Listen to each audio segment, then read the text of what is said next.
and governable, while the howling drivers changed to gentle shepherds and sauntered in peace.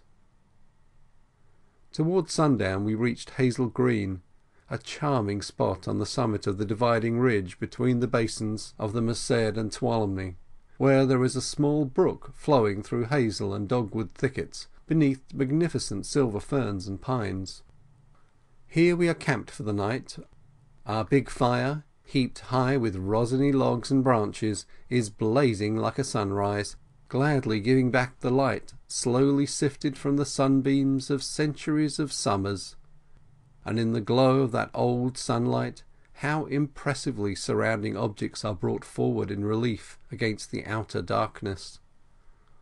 Grasses, larkspurs, columbines, lilies, hazel bushes, and the great trees form a circle around the fire, like thoughtful spectators gazing and listening with human-like enthusiasm.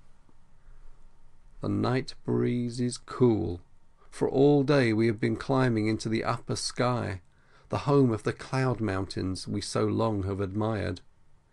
How sweet and keen the air, every breath a blessing.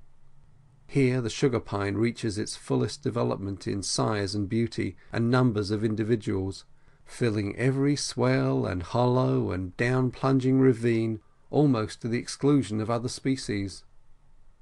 A few yellow pines are still to be found as companions, and in the coolest places silver firs.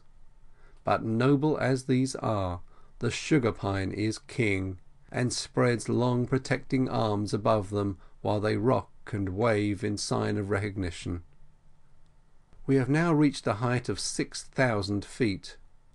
In the forenoon we passed along a flat part of the dividing ridge that is planted with manzanita, Arctostaphylos, some specimens the largest I have seen.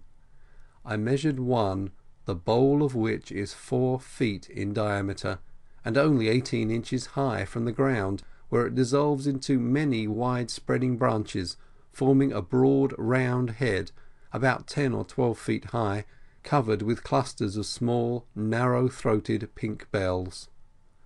The leaves are pale green, glandular, and set on edge by a twist of the petiole. The branches seem naked, for the chocolate-covered bark is very smooth and thin, and is shed off in flakes that curl when dry. The wood is red, close-grained, hard and heavy. I wonder how old these curious tree bushes are, probably as old as the great pines.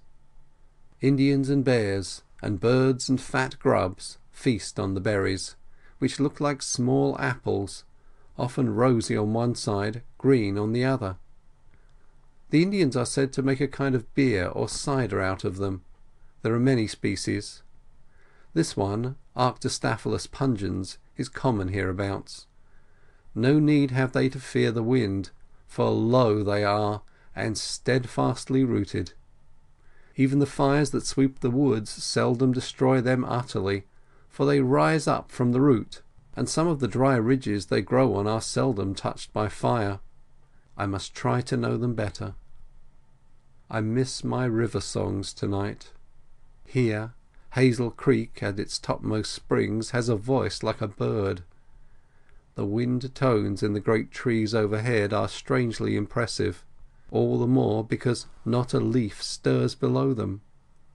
But it grows late, and I must to bed. The camp is silent, everybody asleep.